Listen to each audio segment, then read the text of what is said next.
Unabashed. The most unpredictable, Becomes a headline. the most volatile, Outrageous behavior. unsubstantiated narratives, a battle of personalities.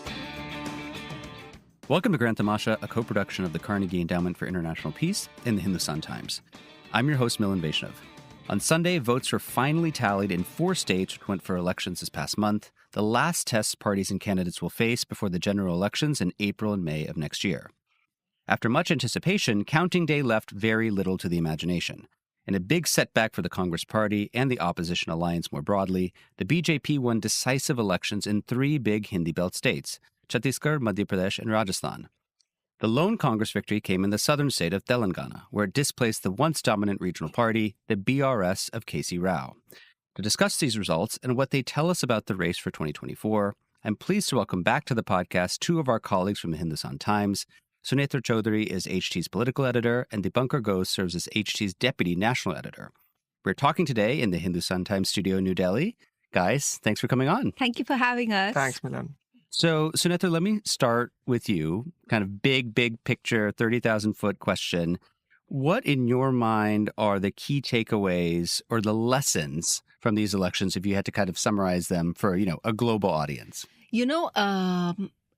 There are so many, but I'm just going to go with one very generic one. And it sounds really basic and it sounds like something that the Congress should know or any team should know, but they just don't get it, which is never underestimate your enemy. And the reason why I say, and it's not a political thing, but I mean, it's the most obvious thing that you can see in 2 states, which looks like Congress handed on a platter to the BJP. Let's start with the Madhya Pradesh one. Madhya Pradesh, obviously 18 years of anti-incumbency. Over there, you had also someone which the BJP's own surveys said that the chief minister had fatigue among the voters, that the issues, people just wanted something different and new. That's what you started off with. And Congress themselves kept saying that, look, it's our election to lose. But you were so overconfident, and because it was being led by someone who's very resourceful, who has a lot of money at his disposal for the campaign, and is someone also who is very close to the Gandhi family. So what Rahul Gandhi decided was that he wasn't going to interfere that much with Kamal Nath's campaign. And even though there were warning signs from the beginning, because I spoke with people when the person in charge running the campaign was changed. So you knew there were warning signs a couple of months ago when they changed JP Agarwal and they moved in Randeep Surjewala. And yet, and why was that change done? It was because he wasn't listening to people. So however brilliant, I'm not sure how brilliant, especially now, Kamal Nath is as a strategist, but however brilliant anybody is, you can't win a huge state like Madhya Pradesh if you don't take inputs from anyone. And the thing that you heard from the Congress throughout, and they still thought they were overconfident enough about winning it, the thing was that they said that it's okay, we won. So he didn't listen to anyone. Overconfidence in Chhattisgarh, it was, they got inputs as well about how their ministers weren't doing well. You could make out how overconfident they were because you could see that, for example, the cash kind of assurances of giving 15,000 rupees to women. And women, as we know right now, in retrospect, has been such a game changer for the BJP. They announced it after the first phase of polling was over. So they announced it on the 11th of November. The first phase of polling was 6th of November. So I think you know what I mean, Milan. There are many issues, but I'll let Dipankar weigh in on that. So I think, what surprises us about the elections is any election has a context that runs before it, right? As Sunetra said, the BJP has been in power for 18 years in Madhya Pradesh. It seems like Shivraj Singh Chauhan is struggling with lots of anti-incumbency. It also seems like the BJP broadly across states wants to make a generational shift. So it wants to move away from Shivraj Singh Chauhan. So you're not sure how much input the central leadership is giving them. Kamal Nath, on paper, should have the sympathy that he won the last assembly election, but was then removed after Jyotiraditya Scindia moves over. So he's got no lingering anti-incumbency on the face of it. And just to remind our listeners, this was a big defection that took place on the Congress side. One of their up-and-coming bright young leaders, Mr. Scindia, moved over to the BJP, which then precipitated a change of government. And the one thing that it did do in Madhya Pradesh, again for the Congress in theory, was that it absolutely unified, it should have unified the state unit. If there were two very powerful leaders that were each fighting for their own piece of flesh within the Congress in 2018, which they won, that wasn't true anymore. So in theory, this should have been easy for the Congress. It's very difficult in India for a chief minister to win after 3 consecutive terms or 18 years. That's baggage that very rarely has anybody come across. And the scale of the win shows you how things were horribly wrong. So it seems to me like the Congress doesn't have feedback mechanisms between the ground and the state leadership, between the state leadership and the center and the ground. So for instance, if Kamal Nath has said, as Sunetra said, I am taking over this election, there is either the central leadership can't tell something's going wrong, or if it can tell something's going wrong, it doesn't have the heft to tell Kamal Nath something's wrong. This scale is, it's shocking, frankly. And in Chhattisgarh, the context to why this is actually so chastening is that this is not a state.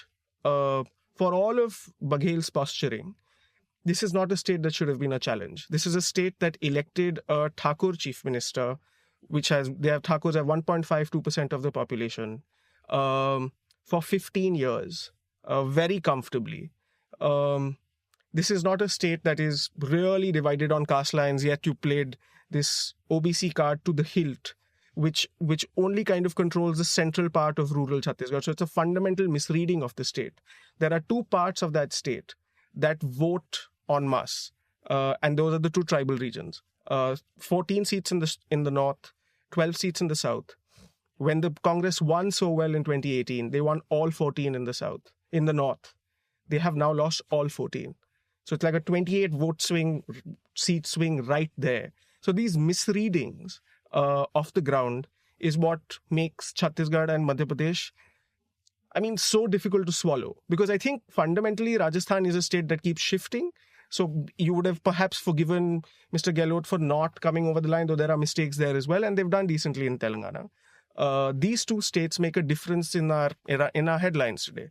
If they're done well in Madhya Pradesh and Chhattisgarh, it would have been a completely different story. Even heading into 2024, perhaps you'd see a modicum of some kind of hope there. And it's quite something. So, Dipankar, I'm glad you mentioned Rajasthan. Maybe let's start there. As you said, this is one of those states that inevitably switches back and forth between the BJP and the Congress. So for the Congress CM, Ashok Gehlot, to triumph here would have been a breakthrough. And yet many watchers did think that it could be possible given his own brand and his dedication to a plethora of welfare schemes, combined with the fact that the BJP didn't project a chief ministerial face, which was a pretty controversial decision in some quarters. Sunetra, let me start with you. What, in the end, do you think was the Congress's downfall in Rajasthan? What was the kind of strategic mistake? Okay, I've thought about this and I've got down 4 reasons why this happened. And you're spot on. It's something that was doable.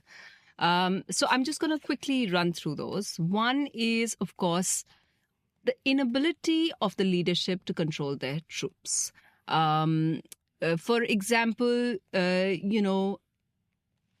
Ashok Gehlot had put up, it's very well known, people who were close to him. If they weren't given the tickets, they were fighting his independence. We know of various constituencies that happened. And of course, that was only meant to undermine Congress's own leadership. And the Congress knew this was happening, but basically they said, well, okay, it's a loss in any case. We have low chances. So they didn't want to pick a fight or just didn't have the ability to pick a fight with him. So again, it was a redux of the time when the Congress wanted to install the next generation leader, Sachin Pilot. And of course, Ashok Gehlot didn't let that happen. So that breakdown of trust, which really brings me to my second point, which is that you can't run an effective campaign. Either you're so strong at the center that the Congress leadership is so strong that they're able to, even if there is distrust between the state leadership and you are strong enough to make sure that your writ is carried out. There is huge distrust that we know in the Congress circles between the Gandhi family and even Mallikarjun Kharge and Ashok Gehlot. This has happened since the entire that vote of confidence move happened, and they were unable to have Ashok Gehlot replaced. Because of this distrust, you even had disagreements about who should run the campaign. Now, again, it comes back to the same thing. Ashok Gehlot is very good. He's been, of course, as your viewers might know, he's been called a magician. It refers to the clan that he comes from. And he has done magic in several times before. However, magicians also require the new tools that everyone from the BJP to all other parties are hiring. So he was told very clearly about the number of people he needed to replace.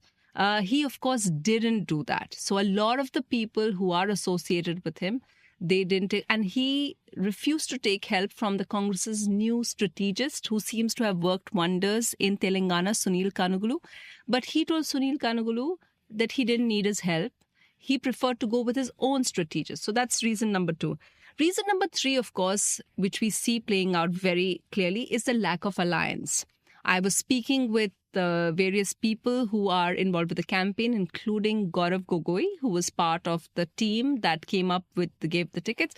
And they admitted that if they had indeed allied with the left or other India party members, then they would have got some of the vote share, which they were able to get. So again, alliance was a huge factor in Rajasthan because, as we know, even in this, it's not a huge margin. It's 112 seats, I think, is the final tally that the BJP has. So it is not, insurmountable. And finally, the other particular thing is that both the leaders over there, I think everyone wanted a change of guard. So Ashok Gehlot knew, he felt he had to protect his turf. And so he got blindsided by that. Many people pointed out the fact that Ashok Gehlot was so busy fighting these battles with the central leadership that he didn't start his campaign till it was very late. Yes, his main plank was fighting inflation. What people point out is you can't be the chief minister and you can't be the incumbent and try to provide and try to run your entire election on inflation relief camps, which is what it was called Mehengai Rahat camp. That's for the opposition to do. He didn't really provide an answer to the BJP's attack about law and order or the BJP's attack about having something about the paper leak case. And so because he didn't have an answer, he didn't have a campaign, he got too late in passing out the tickets. It was undone. That was his undoing. So, Dipankar, we talked a little bit about Madhya Pradesh, and Sunetra talked about the numerous missteps that the Congress committed. Let me kind of frame the question a little bit differently, which is that, we have a chief minister, Shivraj Singh Chauhan, who has occupied the chief minister's post for almost 2 decades. And there was a feeling that the bite of anti-incumbency could finally take him down. Of course, that didn't happen. What was it, do you think, that he and by extension the BJP did right? What did they read, perhaps, in the tea leaves that allowed them to circumvent this kind of ingrown anti-incumbency bias? There are 3 things to this. The first is their political reading of danger. I think because they are connected to the ground, the red flags in the BJP go up much faster. So if you were to imagine a conversation amongst the BJP leadership, you would imagine a party that is constantly worried that they're going to lose and is therefore looking for ways to correct and improve all the time. You can imagine the central leadership saying, you're not doing well here, you're not doing well here, we need to change this, we need to change that before an election, which is perhaps the correct way to go about it. In the Congress, I think the sense is that everybody keeps saying, we're winning. It's fine. We're doing okay. We don't need any inputs. We don't, like Sunetra said, we don't need help from Delhi. We've got all of these things naturally going for us. And therefore, there is no self-correction that happens. From what the BJP, I think, did over the last 2-3 months, our reporters were on the ground, is I think they juxtaposed two great images. One is Shivraj Singh Chauhan versus Kamal Nath. When you look at the political imagery that they use, over the last 3 months, Shivraj Singh Chauhan went to rally after rally. And even what he was doing in those rallies was very interesting, because he would take the mic to the stage, almost like this rock star, walk to the edge of the stage when he's with the crowd of people and come back. He's speaking directly to women. He's speaking directly to the people. I am a man of the people. Juxtapose that with Kamal Nath and Digvijay Singh. Digvijay Singh is an erstwhile king of a small principality. Kamal Nath, whenever he's speaking to people, when there are lots of people around him and there's a crowd, he gets irritated. Slightly crabby old man, so he's telling people off. His press conferences are speaking to the media. There is no accessibility with people. And third, I think, because of that connection with people, you see Shivraj Singh Chauhan and the BJP actually fundamentally course correct. Over the last 10 years, if there is a party that at the state level, even at the center, that has not been so pro kind of laying out this welfare web, has been fiscally prudent, it has been the BJP. I think they've recognized that with multiple state governments now turning to this path, this is the way forward politically. And what Shivraj Singh Chauhan did with targeting women in his welfare web, with the Ladli Behna scheme, with this huge, basically, I think if somebody were to take the BJP's manifesto and take a page each, there is something for everyone. If you're a government servant, there is X. If you're a woman, there is X. They do that. There's that political theory from cradle to grave. So when you're born till the time you die, there is something for you. There is some money that the government is offering you. And the BJP has made the shift to that. So when the Congress has also, of course, made the shift to that, but it doesn't have the cadre on the ground to go and deliver that message to people.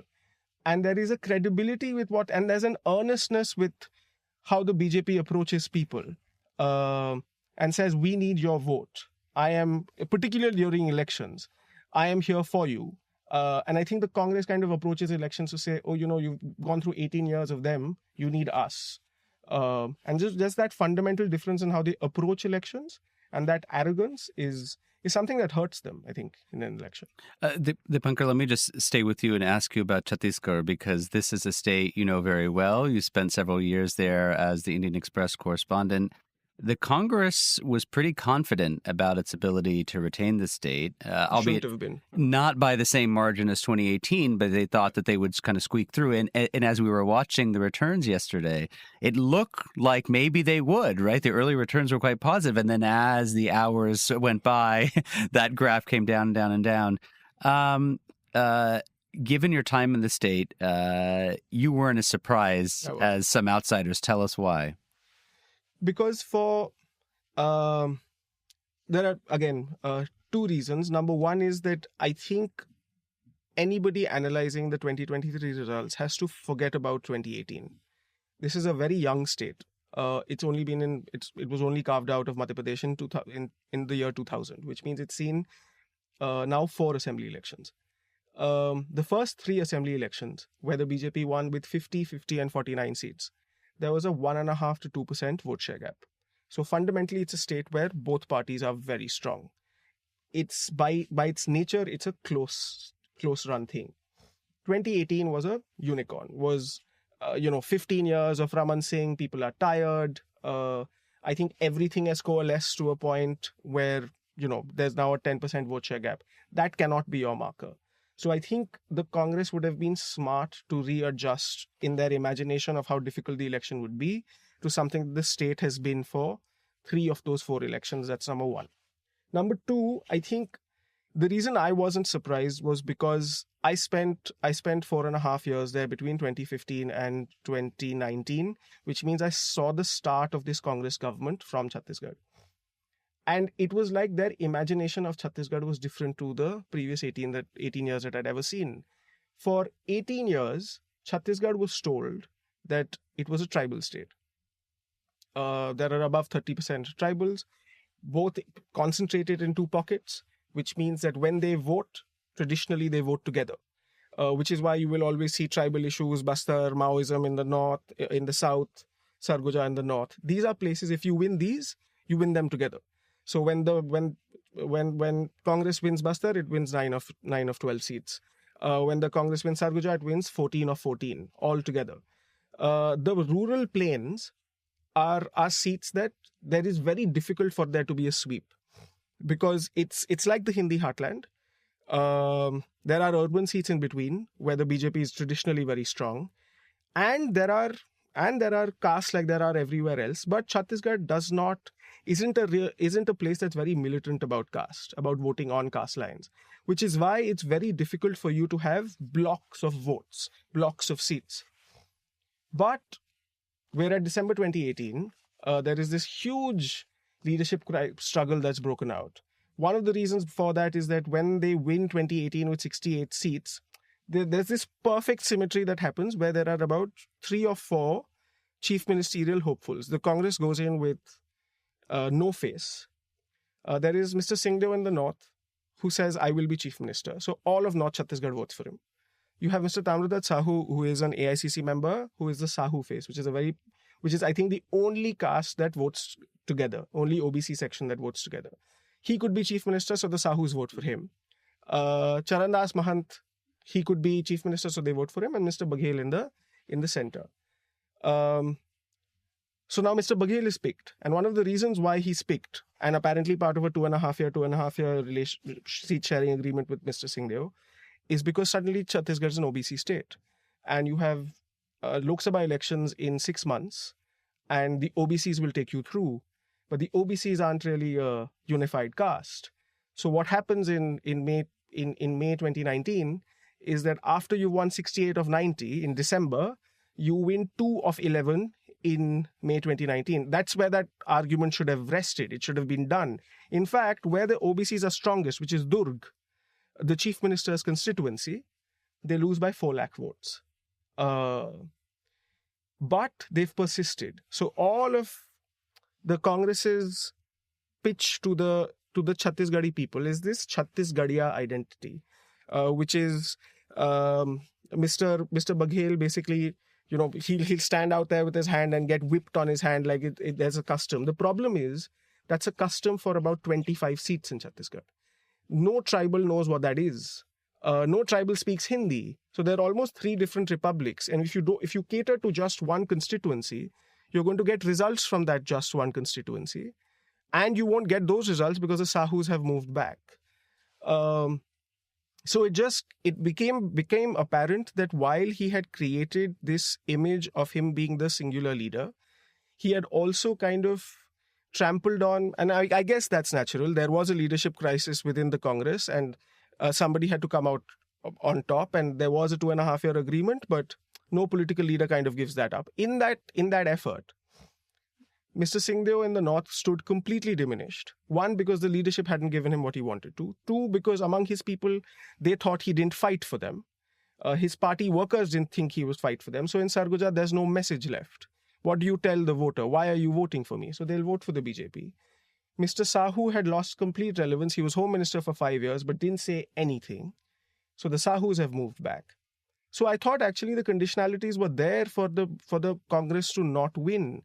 And the funny thing is, I traveled in Chhattisgarh this election, and there was one telltale political sign of a crisis waiting to happen, which is every region you went, somebody told you, the Congress is winning, they're just not winning here.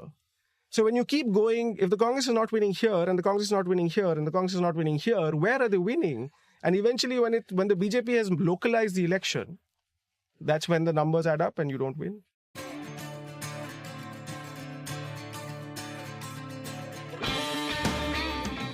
Hey, Grant Tamasha listeners, thanks for listening to the podcast. Putting this show together each week is a labor of love, but it takes a lot of work to put out a great show every week.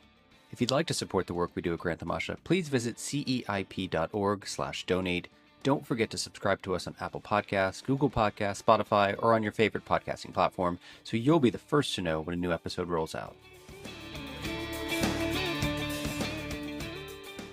So, one of the things that we've talked about several times now in these various states is this issue of fatigue. And so, Sunetra, I want to ask you about Telangana, because this, of course, was the lone victory for the Congress. But it's also the state where you've had 10 years of rule by the BRS and KCR, after which the voters have now unceremoniously turned out him and his party. bringing the Congress to power in the state for the first time since it became a state back in 2014. And we were discussing this yesterday, I think. When you ask people, how do you explain this? Most of them say fatigue. People were just kind of tired and bored with KCR. Now, that seems almost too black and white and too simple, but do you think there's an element of truth in that? I think there was also, when I spoke with, I'll speak, I'll quote some, I speak to politicians from all parties, but in this, they really had no stake in the game. The BJP never thought they would win.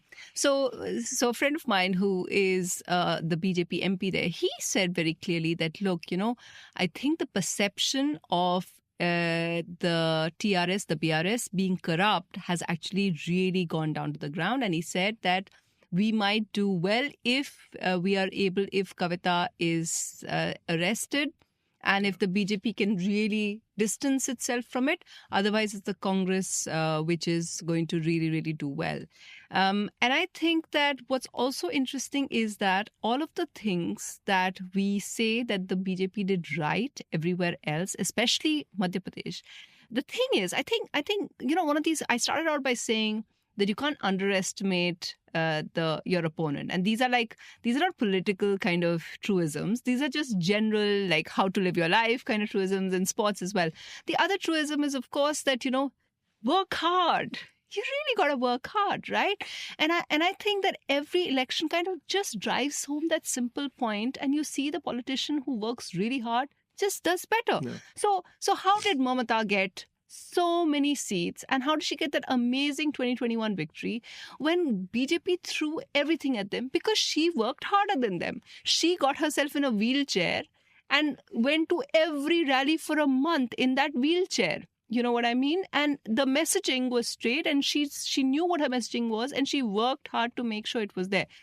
How did the Congress win Telangana? They worked harder than the TRS or the BRS. They worked harder than KCR.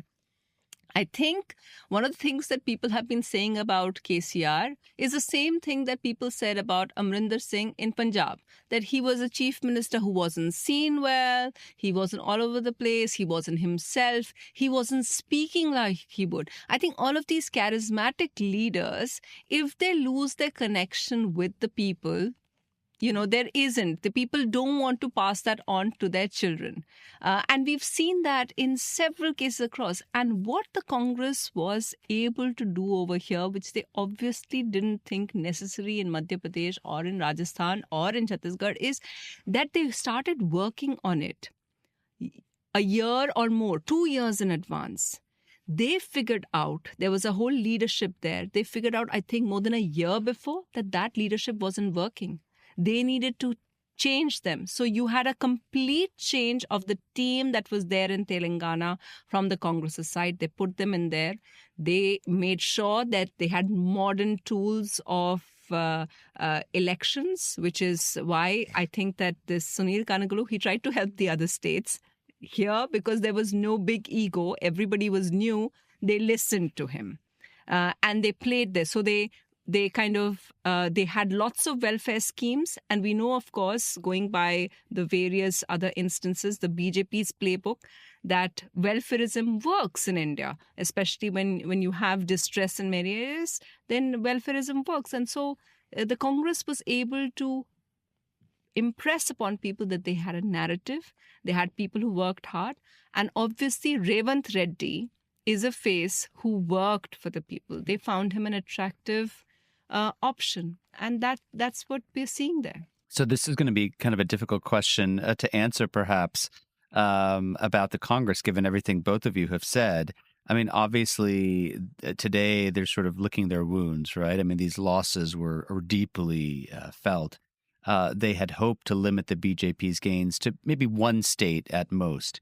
Can I ask either of you or both of you, if you were looking for a silver lining, is there one for the Congress? If they're trying to find some straw to grasp onto after these three losses, what would it be? Okay, if I have to go first, I would say one, they have a talent pool.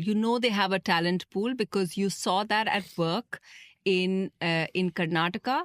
You saw some of that talent. So you have people who are great organizers like DK Shivakumar. He's, of course, been flown into Telangana. Of course, many people would just dismiss him as someone who's got great resources. He's got lots of funds, and so he's able to fund an election. But he's also, when I speak with Congress workers, they talk about the fact that he's able to convey a leadership which would have people, which kind of motivates the workers. So there are many others like him as well. I think it's in Madhya Pradesh as well. You have all these untapped leadership, a lot of young leaders that the Congress has, like Jeetu Patwari and others, who many people feel can make a change. So one, they have a pretty good bench strength.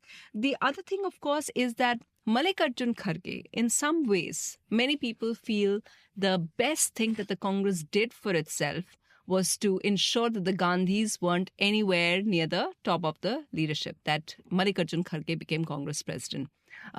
It may not look so with the 3-0 wipeout in the heartland, but as soon as he came in, he won 2 elections. That was Himachal Pradesh and Karnataka and Telangana as well. The only thing perhaps that others would say, and I would agree as well, is that Mallikarjun Kharge should stop being the kind of consensus builder that he is right now and go by his own instincts. I don't think that he has the political capital and the kind of goodwill and the trust of the Gandhis that if he made a few calls, that they would oppose him. So at this time, he needs to take more of those calls instead of just trying to make everyone happy. So these 2 things are perhaps things that they really have going for them. And it's a very, very, very dim silver lining. You have to look very hard because it does look bleak. I think the scary part for the Congress about the Hindi heartland is you were anyway looking at the UP, which has 80 seats where you have no presence. You have Gujarat, you have no presence. It feels like now Madhya Pradesh is almost as difficult as these other 2 states. So it does look hard. But stranger things have happened in politics. And one of the things that I think might end up being good for the Congress is that in many ways, in lots of ways in life, chastenings are good. They kind of break hubris. So I think before this, the Congress had this, after Karnataka, they had this one imagination of themselves as rising. And therefore, the India Alliance members had to coalesce around them. And they were the party that were going to get above 100, 120 seats. And everybody else must play second fiddle. And the other regional parties didn't want that. It's a very difficult ask. But the only way actually that the India Alliance can even conceivably come together is that if there is and arrive at a seat sharing agreement across states, is if the Congress were to sit at the table as equals and not this big brother in. And the funny thing is, if you were to imagine that negotiation at the table, in Bihar, the Congress has nothing.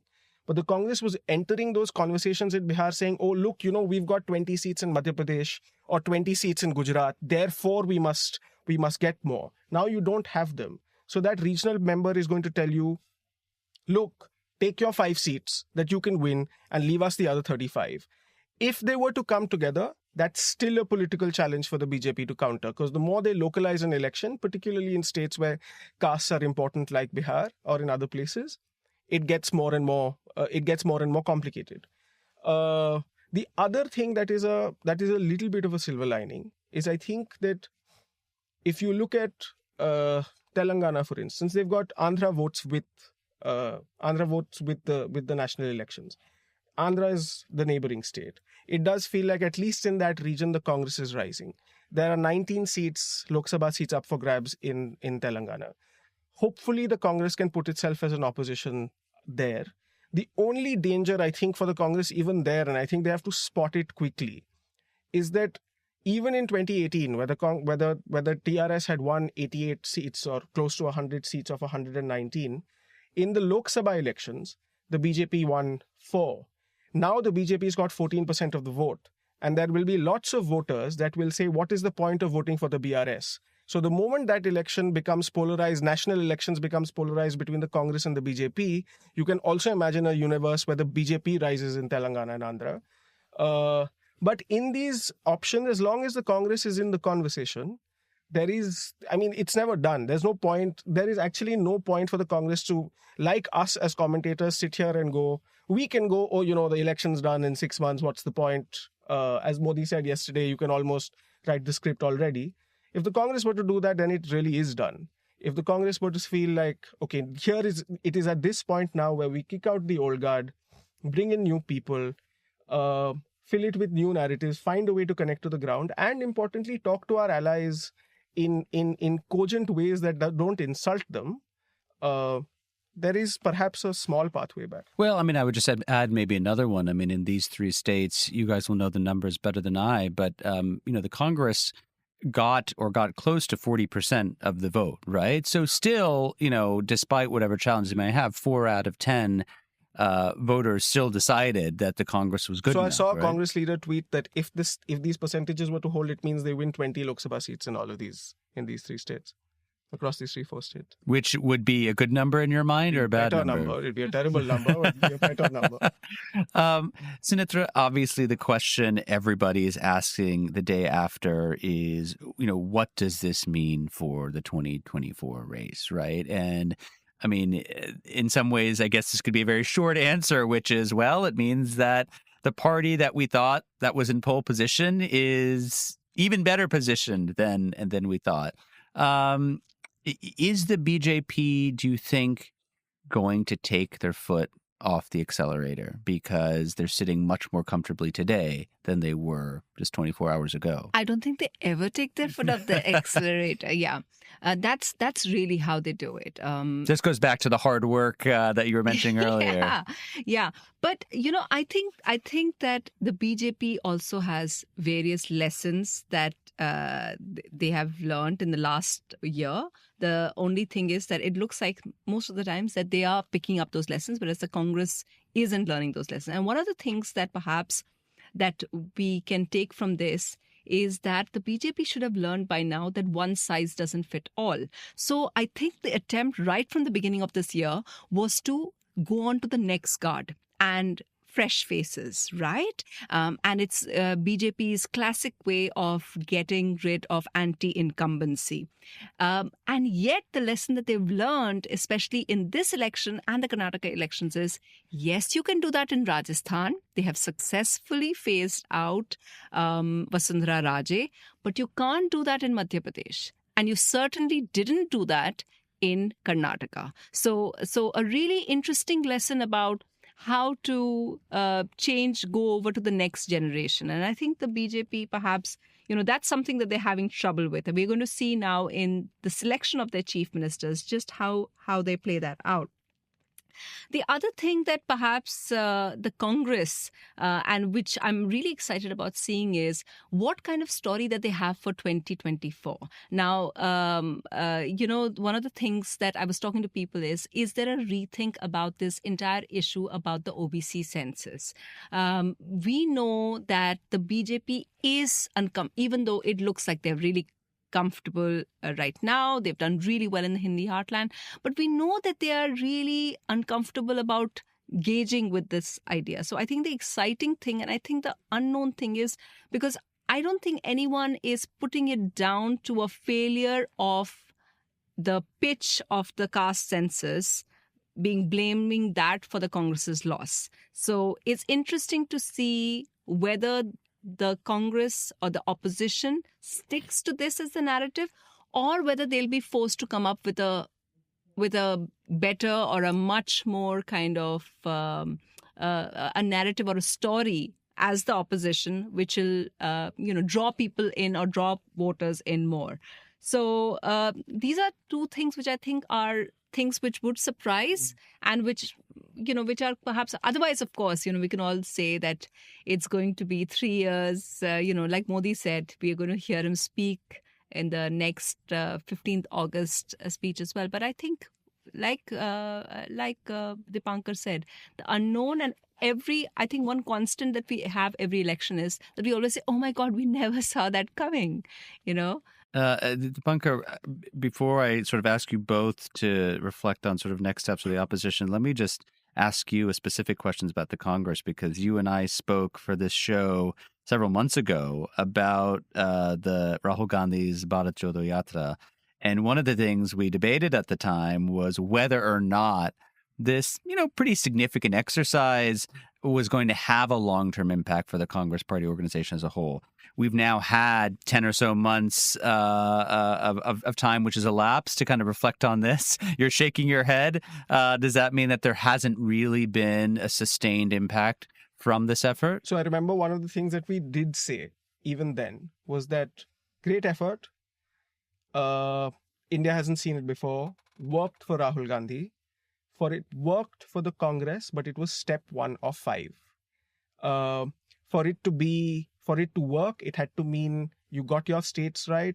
You continued to do this for another more time. You got it's a force multiplier. It cannot be your campaign. So in Telangana, for instance, one of the things that I'm seeing right now is a lot of congressmen desperate to kind of attribute the Telangana win to the Bharat Jodo Yatra. And it's one of 10 reasons. It is the beginning of how Revant Reddy, of those crowds meant something.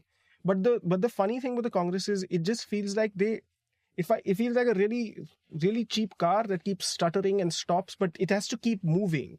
So the notion that Rahul Gandhi was an entitled person, or, as the BJP used to call him, quote unquote, Pappu, broke for a while when he's gone and put so much physical rigor across the country. But when you lose 3 states, 2 states that you're meant to win, and you go campaign in them rigorously, right now, if he doesn't course correct again, for the next 6 months, the BJP is already back to calling him somebody that is politically useless. So the Bharat Jodo Yatra is a force multiplier. It does add an element of rigor to the Congress campaign. It adds the notion that they do want to work hard, but it happened once. It happened so long ago. And it doesn't help all of these other mistakes that we've spoken of. If you've got a great campaign, a good leader, then the Bharat Jodo Yatra sure is going to help you be one factor to say, look, even your central leadership is working hard for people, but it cannot do anything by itself. So I just want to add to that because, I've been thinking about this, about how Congress's refusal to learn lessons. And I think that we have one instance right in front of us in this election. I was thinking this morning, Digvijay Singh, right? When was the last time he did any good for the party, right? I mean, when the UPA was in power, his comments about Sonia Gandhi crying for the terrorists, or his comments have always been a source of embarrassment or controversy. I really can't, as an objective reporter or a journalist or an editor covering or looking at the political lives of the Congress party, I cannot honestly think of one substantial thing he's done since 2004, since Rahul Gandhi came. And yet Rahul Gandhi continues to be loyal to him and he continues to get great positions. And we know that it was his delay in Goa in the election before last. So that's like the 2014 one. Not the last election, previous one. It was him dilly-dallying, which cost them the entire government. Allowed the BJP to sweep in. He continues to do that. And yet, now if they actually, fire him after this, then perhaps we know that the Congress is learning. If they don't, then we don't. And let me give you an example of how the BJP does it. Kailash Vijayvargiya, who finally won his election in Madhya Pradesh yesterday, he made one mistake. He was the closest thing to Amit Shah's team. He was part of the BJP General Secretary. He got the plum assignment of being in charge of West Bengal. They lost so badly, and we saw him being punished in front of our eyes. He didn't have any assignment. And it wasn't just him. It was also the unfortunate thing about his son behaving badly, which also didn't do him any credit. But he was punished so much that he didn't get any assignment. He was made to contest. He was made to get a demotion, as we like to call it in India. That he was made to go back to electoral politics, go fight an MLA election, and now he's won. So you see someone, 21, and this is 3 years later, he's still being punished, and finally maybe he'll get some. So this is the difference between the BJP, where you're made to be accountable, and the Congress. I think, it says it all. So let me just kind of wrap this up by asking you one final question about the opposition alliance, which has this, some would say clever, some would say not so clever acronym, India. They've announced that they will be meeting on December 6th to discuss next steps in their attempts to build a coherent alliance. As December 6th rapidly approaches, what will you be looking for? As you know, we're going to have leaders of some 24 parties converge in Mumbai. Sunetra, how will we know if this is for real or not? I remember Mamata Banerjee having Rahul Gandhi sit next to her, even though she's never traditionally been very fond of him. But fresh from Bharat Jodo Yatra, she said, everyone's favorite Rahul Gandhi. That's what she said. And that just showed the importance that the Congress was getting after the Bharat Jodo Yatra. I think the Congress has also been very vain. They've refused to talk to anyone till the elections were done because they were hoping that they would come home with a huge tally of wins, which hasn't happened. So perhaps what we can expect, and I'm looking forward to seeing the new dynamics play out post the electoral results, and perhaps Congress will accept it and let the regional players who've done very well, let them work out and do what's best. So I have a friend of mine in Chhattisgarh who's quite close to politics, is actually an ardent listener of your show, who made the point to me about a week ago that, you know, one of the things Rahul Gandhi keeps saying is that हमने नफरत के बाजार में मोहब्बत की दुकान खोली है, which is that in a marketplace of hate, I've opened a shop of love. But I think he said that what was crucial for the Congress and the India Alliance to figure out is what it was selling in that shop. I think the HT data team did a great story today, which is very telling, which is that since 2014, the Congress has failed to retain a single state where it has come to power. What that means is, I think they look at power as an end. Once they arrive at that position, there is no imagination of what that state must be, of what its politics should be. And that kind of finds its way in the campaign as well. So I think, you know, while they're sifting through these myriad narratives, and I think narrative is a very dangerous word for the Congress, because to the people, it seems like you're trying to find one way of getting our vote. You don't really believe in anything.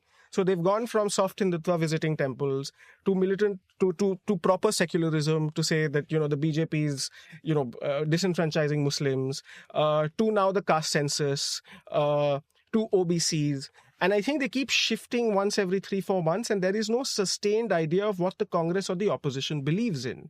And the problem with that is that even if the India Alliance were to come together, even if the India Alliance, for instance, they say the biggest sticking point is finding a way forward for one candidate across all parties to face the BJP. The problem is, say you go past that huge hurdle, that candidate is going to go to the people. When he goes to the people, what is he going to say?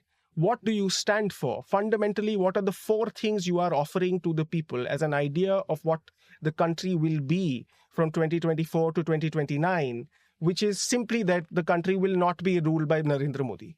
Apart from the fact that we are not the BJP, who are you? What are you selling? Why should someone vote for you? The problem is we keep focusing, and I think the opposition keeps saying things like, and it's true, of the capture of investigative agencies, of the media and all of that. That is sure a problem, a challenge in political communication. Step 1 of political communication is knowing what to say. And whether that message in itself, that first fundamental message, is powerful for people. And if you don't know that, and if it's so scattered because you've got so many multiple parties in this coalition, you're going to run into the obvious problem, which is the Congress believes X in Himachal Pradesh, but your alliance partner in Tamil Nadu is saying X. The Congress is saying something in Rajasthan, but in Assam, the same guy who's fighting on the same India Alliance ticket is saying Y. So they've got to somehow go and distill their message to India in 5 coherent ways or in 5 coherent themes. And if they can do that, maybe they have a sliver of a chance, but they need to do that first. My guests on the show this week are Sunetra Choudhury. She is the political editor of the Hindustan Times, and Dipankar Ghose, who serves as HT's deputy national editor. I know it was a very late night in the newsroom. I think it was still populated past midnight. Appreciate you coming into the office early today and joining me on the show. Thank you. Thank you for having us. Thank you. Really enjoyed it. Grant Tamasha is a co-production of the Carnegie Endowment for International Peace and the Hindustan Times. This podcast is an HT Smartcast original and is available on htsmartcast.com. You can also find us on Apple Podcasts, Google, Spotify, or wherever you get your podcasts. Don't forget to rate and review. It helps others find the show more easily. For more information about the show and to find the writing we mentioned on this week's episode, visit our website, granttamasha.com. Tim Martin is our audio engineer, and Mira Verghese is our executive producer. Thanks for listening, and see you next week. To stay updated on this podcast, follow us at HT Smartcast on all the major social media platforms. To listen to more such podcasts, log on to www.htsmartcast.com.